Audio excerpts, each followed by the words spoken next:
এই ডাক্তারবাবুর কোটটা আমি এখানে রেখেছিলাম, কোথায় গেল বলো তো? কোথায় গেল আমি তোমায় বলবো? দাঁড়াও, আমি এক্ষুনি গিয়ে ডাক্তারবাবুকে বলছি। এই শোনো না।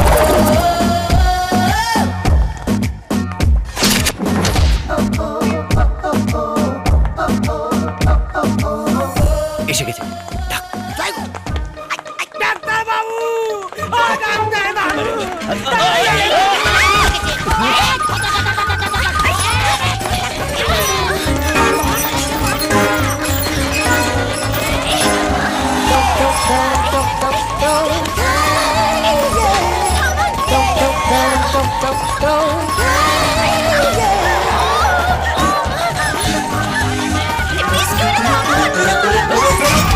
সরি সরি সরি সরি, এই দেখুন, এতদিন পেশেন্টকে স্ট্রেচারে শুয়েছি, আজ প্রথম নিজে পেশেন্টের সঙ্গে শুলাম।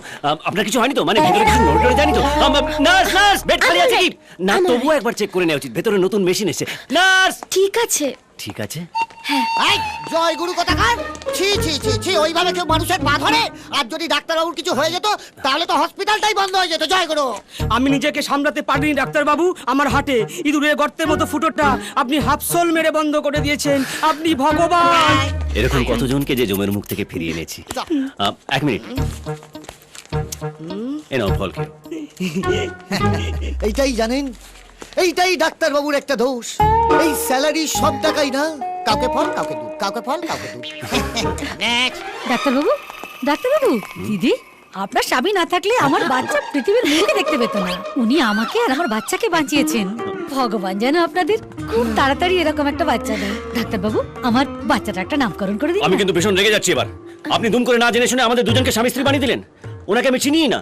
উনি বুঝতে পারেননি, বাচ্চাটার একটা নাম দিয়ে দিন না। আপনি তো দেখছি ঠিক আমার মতো, একটুতেই গলে গেলেন। হ্যাঁ, নাম জয় গুরু ডাক্তারবাবু, আপনি আপনার ওই ফেভারিট নামটাই দিয়ে দিন না। হ্যাঁ, ছোটবেলা থেকে আমার একটাই ফেভারিট নাম জানেন তো, প্রিয়া। আহা, তাহলে ওই নামটাই ওর কানে বীজ মন্ত্রের মতো 3 বার বলে দিন না, তাহলেই বোঝা যাবে ও আপনাকে কতটা ভালোবাসে। হ্যাঁ, ওদিকে নয়, বাচ্চার কানে। জয় ও গুরু। হ্যাঁ, প্রিয়া প্রিয়া প্রিয়া। বাহ, আপনি আসুন। দাঁড়ান, বাচ্চাকে প্রথম দেখলে টোকেন হিসেবে কিছু দেওয়া উচিত। কি দিই? এ কি করছেন ডাক্তারবাবু? আপনার সোনার হার 50,000 টাকা দাম। বাচ্চাটার দাম তার চেয়ে অনেক বেশি। প্রিয়া মানে ভালোবাসার জিনিস। ভালোবাসার জিনিসকে যত ভালোবাসা দেবে তত ভালোবাসা রিটার্ন পাবে। আসুন, চেনটা সাবধানে রাখবেন, পরে নিয়ে নেবো। আপনি ডাক্তার না। কি রে? সবাইকে বলে দেবো আপনি ডাক্তার না। ও, আপনি যীশু খ্রিস্ট, আপনি রামকৃষ্ণ, আপনি হযরত মোহাম্মদ। এই কথাটা বলার জন্য তুমি 3 তলা থেকে নেমে চলে এসেছো? 3 নয় 13, 13 তলা থেকে ঝাঁপ মেরেছিলাম। এই বুকের পাঁজরটা এরকম ভাবে দুমড়ে গেছিল। সব এই হাতে তো তুলতেই পারছিলাম না, এখন পাচ্ছি। সব ডাক্তার জবাব দিয়ে দিয়েছিল। সেখানে আপনি আমার প্রত্যেকটা হাড় একটা একটা করে চুড়ে দিলেন। তোকে যে ফ্রিতে অপারেশনটা করেছিল সেটা বলছিস না কেন? ডায়লগ ভুলে যাচ্ছিস কেন?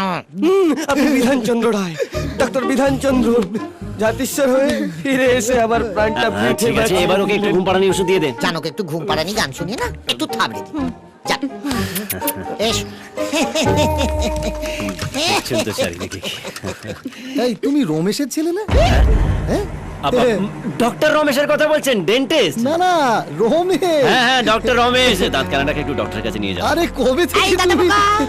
পোকা না, না না বুকে- ডাক্তারের চেম্বার, দাঁতে পোকা, ও, ও, দাঁতে পোকা। আরে রমেশের ডাক্তার ছেলে, রমেশের আরে, কথাই তো বলছি, দাঁতে পোকা। হসপিটালে এত ডক্টর থাকতে সবাই যে কেন আমার কাছে আসে কে জানে। আচ্ছা, আপনি ঠিক কিসের ডাক্তার বলুন তো? হ্যাঁ? কার্ডিওলজিস্ট, নিউরোলজিস্ট না গাইনোকোলজিস্ট? আমি সব কথা এখানে বলবো, চলুন একটু হাঁটাতে কথা বলে আসুন। দেখুন, পাড়ায় একটা লন্ড্রি থাকলে তাকে সব রকমের ইস্ত্রি করতে হয়। জামা, প্যান্ট, স্যুট, শাড়ি, এমনকি আন্ডারভিয়ার পর্যন্ত। একজন ভালো ডাক্তারও ঠিক সেরকমই, তাকে সব রকমের চিকিৎসা করতে হয়, আমি কাউকে ফেরাতে নেই। বুঝতে পারলাম না। আমিও ঠিক বুঝতে পারিনি। আসলে ডাক্তারই হচ্ছে গার্লফ্রেন্ডের মতন, ভালোবাসার জায়গা। আর ভালোবাসা পেতে গেলে অনেক কিছু করতে হয়।